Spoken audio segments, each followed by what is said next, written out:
Hi, I'm Liz from Virtual Parent Assistant, where we help parents with 21st century kids. In today's video, we're going to talk about COVID-19 and students returning back to school.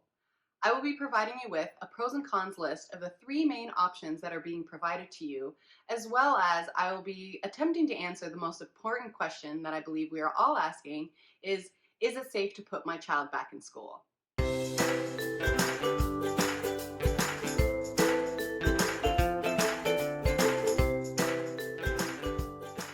If you're new here, please don't forget to like and subscribe my channel. Also, you can hit that little bell button and it will notify you of any new video updates.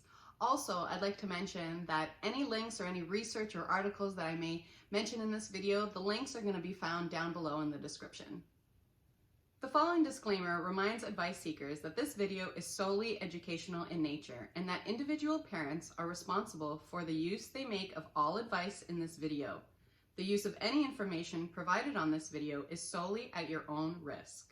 Before we get started, if you're asking yourself, who am I and why should you be listening to me? Fair question.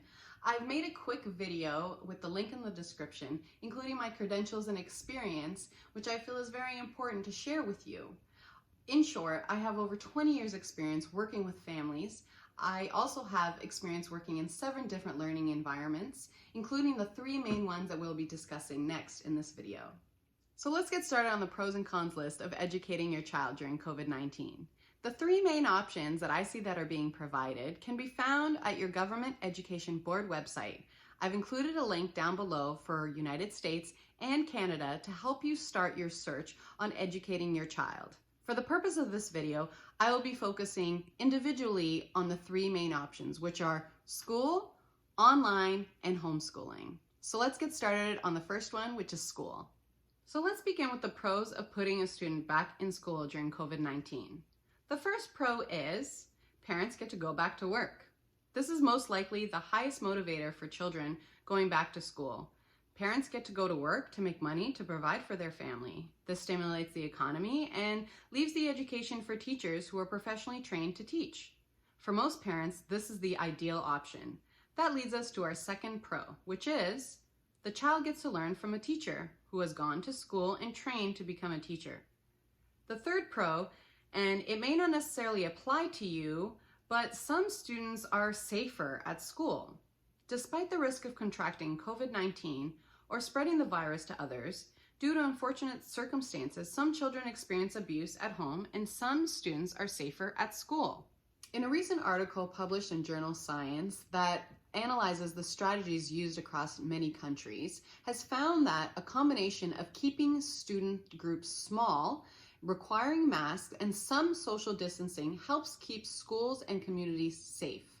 There are plenty of examples across the world right now where schools have reopened and there hasn't been a significant increase in novel cases. Those countries include Denmark and Finland. There are also countries with significant outbreaks that occurred after schools reopened, which was Israel and South Korea. I've worked in schools and daycare environments, and quite honestly, in Ontario, there isn't enough space in the schools or teachers or resources currently to do this safely. Recently in the news, the Ontario provincial government said that they will be investing $309 million into the reopening plan to help with the safety measures such as self-screening for parents and teachers, hand hygiene, distancing when possible, limiting visits, and the signage of flow of traffic in hallways. And that leads us to the cons of going back to school.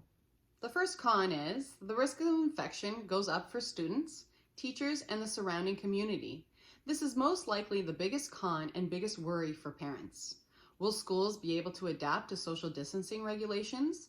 How will your child's mental health be affected by following social distancing requirements? What happens if a child tests positive? How long will your child have to remain at home? These are all important questions you have to consider. Number 2, the learning curve to normalcy. This just means that, like most things, it's going to take some time to get used to the new safety measures and learn what this new school environment will look like.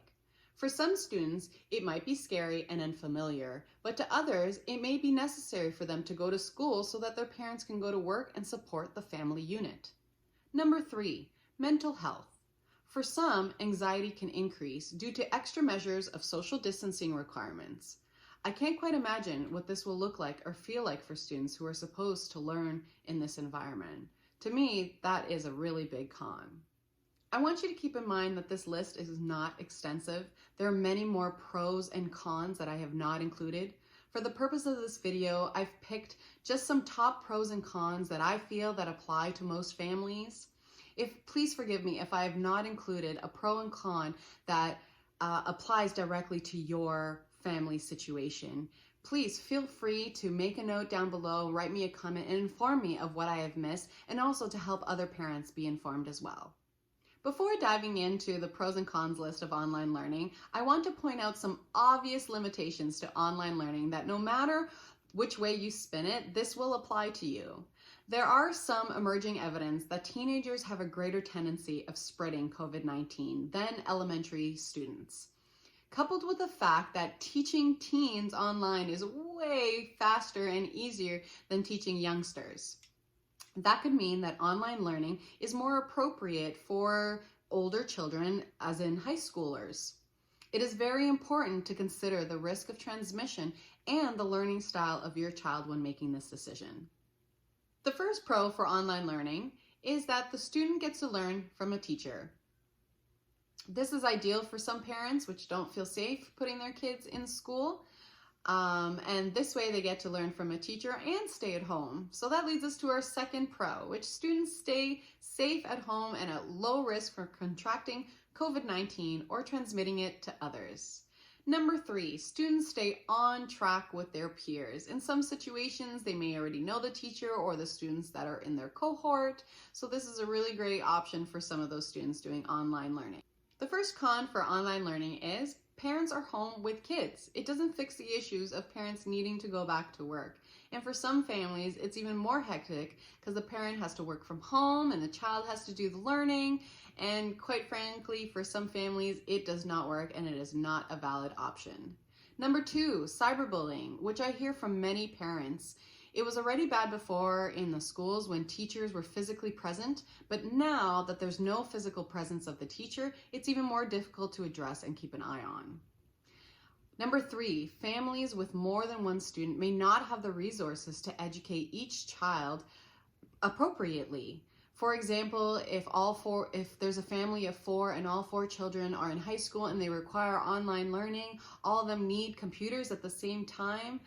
What a mess. I don't know about you, but I don't know any family that has a computer per child, let alone per adult, because most likely there is going to be a parent at home that will most likely need to work from home and use a computer. So resources for online learning are very scarce when you have a family of multiple students. The third option that is available to you is homeschooling. Now, the pros for homeschooling are, number 1, students are removed from negative learning environment. A study run by Education's National Center of Education Statistics says that the highest reason parents choose to homeschool is due to the negative environment in children's schools, whether that's from the teacher, whether that's from bullies or other students. Most parents choose to homeschool due to the negative learning environment. Number 2, you have more control over your students, your child's education. You can educate your child more in alignment with family values. You can control what they do, what they see, who their friends are, what they learn. You can teach things that the curriculum doesn't. Number 3, you get to create an environment where children enjoy learning. You can cater more to what your kid wants to do. Teach your child the way that they learn. This option is ideal for students who have difficulty learning, who have learning disabilities, and families that have health issues. So this is a great option. Homeschooling is a great option for special needs families. For the cons for homeschooling are, parents are unable to work to provide for their family. Some parents are able to homeschool and do work at the same time, just like they do with online learning. And some parents are not able to. They might have way too many children and it requires a lot of time. Number 2, parents and children being socially isolated. This used to be a big deterrent for homeschooling, but the social distancing measures that are being applied, I'm unsure of how socializing in person will look for students and parents. So I put this in the con, but I'm unsure if it even applies due to safety measures that will be put in place. And number 3, you have to teach your child. For parents that have never thought of homeschooling as an option, it's a daunting task. For some parents, it's the greatest thing since sliced bread. I will admit that I am biased when it comes to homeschooling. I homeschool my children before COVID-19, but watching parents being forced into a decision that they never thought would be possible or they never thought they'd have to make is why I started this channel. Here are all the options for you to see on one page. You can clearly see that all 3 options have a good set of pros and cons to them. What I truly want you to take away from this is that this decision is complex and individual for each family's needs. I hope this helps to get a better idea of your options and what they could mean for you. Also, I'd like to remind you to be kind to one another. Be kind to another parent that may not make the same decision as yours, because as you can see, their pros and cons list may be different. If you've enjoyed this video, please press like, subscribe, and don't forget to share and press the little bell notification button that keeps you up to date on any new videos that I may post. Thank you very much for watching, and please don't forget, whatever you decide, don't let it be because you don't think you have a choice. You always have a choice, and the choice is yours. This is Liz from Virtual Parent Assistant. See you next time.